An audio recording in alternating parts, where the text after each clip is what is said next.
अऊज़ु बिल्लाहि मिनश्शैतानिर्रजीम बिस्मिल्लाहिर्रहमानिर्रहीम। Learn to discipline yourself during Ramzan, यानी हमारा रूटीन क्या होना चाहिए, हम अपने टाइम को किस तरह से मैनेज करें कि रमज़ान का जो अज़ीम महीना है उसको हम भरपूर इस्तेमाल कर सकें और ज़्यादा से ज़्यादा नेकियां बटोर सकें। जब हम अपने आप को डिसिप्लिन करने की बात करते हैं, अपने आप को बिहेव करने की बात करते हैं, या फिर हम एक ऐसा टाइम मैनेज करना चाहते हैं अपना जिसमें हम वक्त को ज़्यादा से ज़्यादा यूटिलाइज़ कर सकें, तो सबसे की रूल जो है, सबसे इम्पॉर्टेंट चीज़ जो है वो ये कि हम रात को जल्दी सो जाएं और सुबह जल्दी उठें। क्योंकि आगे मैं कुछ 14 पॉइंट्स डिस्कस करूँगी, जिसकी सबसे फर्स्ट चीज़ है, जो बेसिक चीज़ है उसमें, वो ये है कि हम रात को जल्दी सो जाएं और सुबह जल्दी उठें। तभी हम अपने लाइफ में कुछ हासिल कर सकेंगे, तभी हम कुछ अपना टाइम मैनेज कर सकेंगे, तभी हम अपने कुछ रूटीन बना सकेंगे, ताकि हम अपने लाइफ को और ख़ास तौर से रमज़ान के महीने को बेहतरीन तरीके से गुजार सकें। ठीक है, और ये जो 14 पॉइंट्स हम लोग डिस्कस करेंगे, तो उसमें मोस्ट इम्पॉर्टेंट चीज़ ये है कि हम सिर्फ रमज़ान के महीने में ही नहीं, बल्कि आगे के जो 11 महीने हैं उसमें भी इंशाल्लाह इसी रूल को अप्लाई करते हुए अपने वक्त को ज़्यादा से ज़्यादा इस्तेमाल करें। सबसे फर्स्ट पॉइंट है, what are your goals in life, यानी हमारे ज़िंदगी का मकसद बहुत क्लियर होना चाहिए। ठीक है, रमज़ान का महीना ही नहीं सिर्फ, बल्कि हमको आगे के भी महीने ये सोच के गुजारने हैं कि हमारे ज़िंदगी का मकसद क्या है। क्योंकि हम कितना भी टाइम मैनेज कर लें, अगर हमको कहीं ट्रेन में चढ़ना है, किसी ट्रेन में चढ़ना है, हमको उसका वक्त पता है, हम अपने टाइम को मैनेज करते हुए स्टेशन पहुंच गए, लेकिन अगर स्टेशन पहुंच के भी हम गलत ट्रेन में चढ़ गए तो हम अपने मकसद को हासिल नहीं कर सकेंगे, हम अपने डेस्टिनेशन पर नहीं पहुंच पाएंगे। तो इसीलिए हम चाहे कितना ही टाइम मैनेज कर लें, कितना ही अपना रूटीन परफेक्ट कर लें, लेकिन अगर हमारा मकसद, हमारा गोल क्लियर नहीं है तो कोई फ़ायदा नहीं। ठीक है, तो सबसे पहली चीज़ है, हमारे गोल्स क्लियर होने चाहिए। सेकेंड है, प्लान योर मंथ, यानी हम लोग का जो रमज़ान का महीना है, हमारा ये जो होमवर्क है उसमें ये होता है कि हमको अपनी चेकलिस्ट बनानी है, हमको रमज़ान के महीने के लिए नोट डाउन करना है कि हमको क्या क्या काम करने हैं। ठीक, फिर थर्ड चीज़ आती है, प्रायोरिटाइज़ योर टास्क, यानी हमने चेकलिस्ट तो बना ली, लेकिन उसमें से भी हम ABCDE ऐसे नंबर्स दे सकते हैं कि ए हम उसको दे सकते हैं कि यू मस्ट डू, यानी हमको जो काम करने हैं लाजमी है हमको करना। B यू शुड डू, यानी हाँ ठीक है थोड़ा सा ऑप्शनल है। C it's okay to do, यानी अगर हम करें तो अच्छी बात है, ना करें तो भी चल जाएगा। D डेलीगेट देम, यानी हम जो है कुछ काम ऐसे होते हैं जो ज़रूरी नहीं है कि हम ही करें, वो उसको हम किसी और को दे सकते हैं कि तुम भी करो भाई। ठीक है, तो ये, और हमको काम दूसरों को बांटने आना चाहिए, क्योंकि ज़रूरी नहीं है ज़िंदगी में हर काम हम खुद कर सकें। अगर हमको कुछ बड़ा कुछ अचीव करना है तो हमको घर से ही छोटी छोटी चीज़ों से हमारी आदत होनी चाहिए कि हम अकेले ही सब कुछ ना करते रहें, बल्कि जो काम दूसरे भी कर सकते हैं हम उनको दें वो काम। और ई के एलिमिनेट देम, यानी कुछ काम जो एकदम फजूल हैं, मोबाइल स्क्रॉल करना, नॉवेल्स रीड करना, रमज़ान के महीने में ख़ास तौर पे सारी चीज़ें एकदम फजूल है। ठीक है, तो वो सारी चीज़ों को अपनी लाइफ से एलिमिनेट करना, माइनस कर देना। फोर्थ पॉइंट है, make a daily fire routine. ठीक, अब हमको कुछ नोट डाउन करना चाहिए कि ये 5 काम जो मुझे डेली करने हैं, ताकि मेरा दिन जो है वो बेहतरीन तरीके से ज़्यादा से ज़्यादा नेकियां कमाते हुए जाए।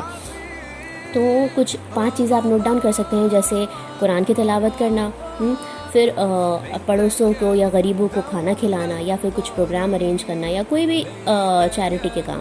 ठीक है, फिर तीसरा ये कि अगर हमारा जॉब है या फिर हम घर पे हैं तो उसको अच्छे से टाइम देना। फिर तीसरी चीज़ है कि स्पेंड टाइम विद फैमिली, ऐसा नहीं कि हम अपने फैमिली के साथ टाइम ही नहीं स्पेंड कर रहे हैं, हमको अपने फैमिली को भी वक्त देना है, उनको भी, उनके साथ भी टाइम स्पेंड करना है। फिर आता है एक्सरसाइज। रमज़ान का महीना है तो इसका मतलब ये नहीं कि हम एक्सरसाइज की चीज़ को एकदम छोड़ दें, और आइंदा भी साल भर भी एक्सरसाइज जो होती है वो काफ़ी लोगों की ज़िंदगी में का हिस्सा ही नहीं होती। तो ये चीज़ हमको बहुत ज़रूरी होनी चाहिए कि हम अपनी लाइफ में एक्सरसाइज के लिए भी टाइम रखें। फिफ्थ पॉइंट है, do the most difficult work in the morning, यानी जो सबसे मुश्किल काम हमको लगता है, आप इसको नोट डाउन करिए। आप, ये बहुत ज़रूरी बात है कि जो आपका सबसे मुश्किल तरीन काम है, ठीक है, वो सुबह में आप करिए। सुबह मतलब 10 बजे की सुबह नहीं, फजर के बाद, है ना। तो एकदम अर्ली मॉर्निंग उठने के साथ सबसे पहले जो सबसे मुश्किल काम है आप आज की लिस्ट में आपके, वो सबसे पहले करिए। तो देखिए आपका दिन इतना अच्छा जाएगा, वरना वो एक जो मुश्किल काम है वो रात तक बचा रहता है और वो हो नहीं पाता और हमारे दिमाग में वही घूमता रहता है ना।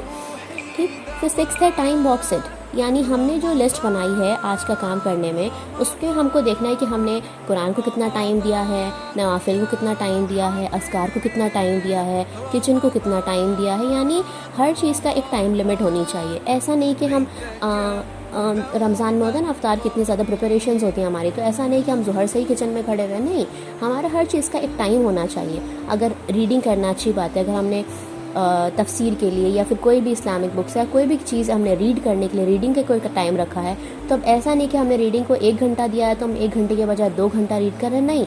क्योंकि अगर हमने 1 घंटा रीडिंग का लिखा है तो हमको 1 घंटा ही रीड करना है, क्योंकि 1 घंटे के बाद क्या होता है कि अगर हम एक्सेस रीड कर रहे हैं तो हमारे जो दूसरे इंपॉर्टेंट काम है आज के दिन के, वो मिस हो जाएंगे, है ना।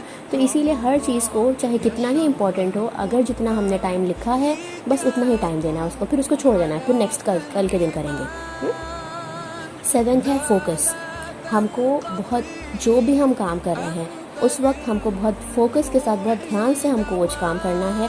मल्टीटास्किंग नहीं करना हमको, ठीक है, कि मतलब एक ही टाइम पर हम 2-3 काम एक साथ कर रहे हैं, उसी में घर को भी एंटरटेन कर रहे हैं, उसी में कुरान भी रीड कर रहे हैं, उसी में किचन में भी कुछ चढ़ा के आया हुआ है हमने, और मतलब ऐसे 2-3 काम एक साथ नहीं करना है हमको। एक टाइम पे एक काम करना है हमको, जिस चीज़ का टाइम है वही काम करना है हमको। अल्लाह के रसूल सल्लल्लाहु अलैहि वसल्लम, आप जानते हैं वो मल्टीटास्किंग करते थे कि यूनिटास्किंग करते थे? उन्होंने तो ज़िंदगी में कितने सारे काम किए, नहीं, उन्होंने काम बहुत सारे किए, लेकिन उन्होंने कभी मल्टीटास्किंग नहीं की, मतलब एक ही टाइम पे 2-3 काम कर रहे हैं, नहीं।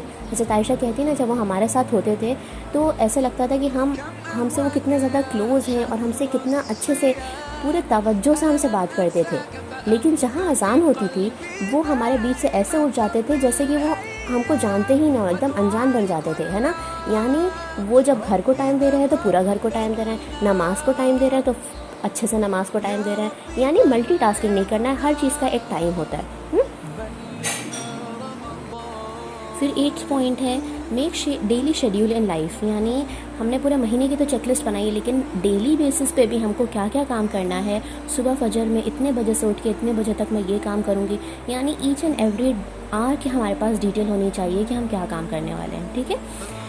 नेक्स्ट पॉइंट है से नो टू फ्यू थिंग्स। यानी हमको आदत होनी चाहिए कि हम कुछ चीज़ों को नो कह सकें, ठीक है।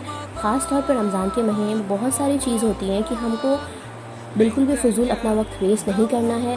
तो हमारी कोई भी जो बुरी आदतें हैं, हर किसी की अपनी कुछ आदतें होती हैं, किसी की आदत होती है बुक रीडिंग बहुत ज़्यादा एक्सेस करने की, ठीक है। तो वो एक्सेस रीड करना नॉट गुड रमज़ान के महीने में। मतलब हम चाहते हैं कि हम ज़्यादा से ज़्यादा दूसरे और भी बहुत सारी अस्कार हैं, बहुत सारी काम हैं जो कि हमको रमज़ान में करने होते हैं, ठीक है। तो हमारी आदत होनी चाहिए कि हम अपनी जो काम वेस्ट है उसको हम नो कह सकें। और रमज़ान के महीने में ही नहीं सिर्फ, बल्कि आइंदा के महीने में भी जो हमको लगता है जिसमें हमारा टाइम वेस्ट हो रहा है वो काम हमको नहीं करना है। फिर 10th, ये बहुत इंपॉर्टेंट चीज़ है, ख़ास तौर पे उन लोगों के लिए जो थोड़ा सा लेज़ी होते हैं, जिनको काम करने में थोड़ा डेडलाइंस की ज़रूरत होती है, ठीक है। तो 10th पॉइंट जो है वो डेडलाइंस क्रिएट करना। यानी हम अपने लिए कुछ डेडलाइंस क्रिएट करें। देखिए हमको पता होता है ना, जब एग्ज़ाम, हम पढ़ाई हमारी कब होती है, जब एग्ज़ाम एकदम सर के ऊपर आ जाता है ना। तो क्योंकि वो हमारी डेडलाइन होती है कि अब तो पढ़ना ही पढ़ना, हर हाल में अब एग्ज़ाम आ चुका है। तो इसीलिए जब हमारे पास डेडलाइन होती है तो काम हो जाता है। तो इसलिए हमको अपनी हर काम के लिए डेडलाइंस क्रिएट करना, ताकि हमारे काम करने में हमको आसानी हो। 11th पॉइंट है all ideas don't work unless you start doing it. यानी हम भले ही कितनी ही प्लानिंग कर ले, हम कितनी ही चेकलिस्ट बना ले, कुछ भी कर ले, कितना ही टाइम मैनेजमेंट रूल्स रीड कर ले, लेकिन अगर हमने उस पर अप्लाई नहीं किया, हमने उसको अमल करना शुरू नहीं किया, तो वो कोई फ़ायदे का नहीं। तो इसीलिए हम जहाँ प्लानिंग करते हैं उसके साथ साथ हमको उसको प्रैक्टिकली उस पर अमल भी करना है जो हमने प्लानिंग की है। फिर 12th पॉइंट है make a not to do list. हमको क्या क्या काम करने हैं उसकी लिस्ट तो हमने बना ली, क्या क्या काम हमको नहीं करने हैं उसकी लिस्ट भी बनाने, ताकि हमको दिमाग में हो कि हाँ ये काम वेस्ट है, ये काम हमको नहीं करने हैं, रमज़ान में भी और आइंदा भी। 13 पॉइंट है बी इन गुड कंपनी। ये बहुत कॉमन सी बात है कि हम जिस कंपनी में होते हैं, हमारे फ्रेंड सर्कल्स जैसे होते हैं, हमारे दोस्त वगैरह जैसे होते हैं, वैसे ही हम भी बन जाते हैं। तो इसलिए हमको कोशिश करना है कि हमारे जो फ्रेंड सर्कल है, हमारी जो गैदरिंग है, हमारे जो कलीग्स हैं, वो जो है एक बहुत ही बेहतरीन लोग हों, ताकि हम उनसे कुछ गलत इन्फ्लुएंस ना हो हम, ठीक है। तो बी इन गुड कंपनी, ये भी इंपॉर्टेंट चीज़ है। Last and very most important 14 point जो ये सारी चीज़ों का सबसे इम्पॉर्टेंट चीज़ है वो ये है कि बरका, यानी हमको अल्लाह ताला से दुआ करना चाहिए कि अल्लाह ताला हमारे वक्त में बरकत दे। क्योंकि भले ही हम कितना भी टाइम मैनेज कर लें, हम कितना भी अपने आप को एकदम डिसिप्लिन्ड वे में अपनी ज़िंदगी को गुजारे, रमज़ान के महीने को गुजारे, लेकिन अगर हमारे वक्त में बरकत नहीं होगी तो कोई फ़ायदा नहीं होता। आपने देखा होगा कि यही वक्त उन लोगों के पास भी रहा है जो अंबिया कराम गुज़र चुके हैं, जो सहाबा गुज़र चुके हैं, उनके पास भी इतना ही वक्त था और इसी वक्त में उनके वक्त में इतनी ज़्यादा बरकत होती थी कि उन्होंने बड़े बड़े काम किए। और हम क्या काम कर रहे हैं? हम अपनी ज़िंदगी में कितने बड़े काम हम लोगों ने किए। तो ये बात बहुत इम्पॉर्टेंट चीज़ है कि हमको अल्लाह ताला से दुआ करना चाहिए कि हमारे वक्त में बरकत दें। तो बरकत जो है वो कैसे आ सकती है हमारे वक्त में, कि हम जो है बी ट्रुथफुल विद अल्लाह, यानी हमको अल्लाह ताला ने इस दुनिया में जो काम करने भेजा है हम वो काम करें, है ना।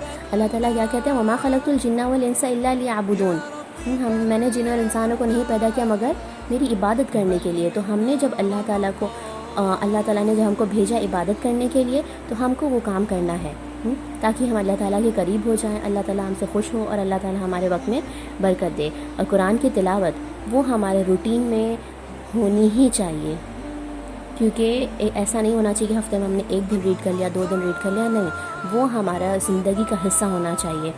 तो ये रमज़ान जो है वो ट्रेनिंग का महीना है। रमज़ान के महीने में तो हर कोई तिलावत करता है, लेकिन आइंदा के 11 महीने में भी हम कोशिश करें कि हम जो है उस तिलावत करने की आदत को कंटिन्यू रखें। फिर लोगों के साथ सिला रहमी करना, क्योंकि अल्लाह ताला को ऐसे लोग पसंद होते हैं जो लोगों के साथ सिला रहमी करते हैं। और फिर अपने गुनाहों से तौबा करना।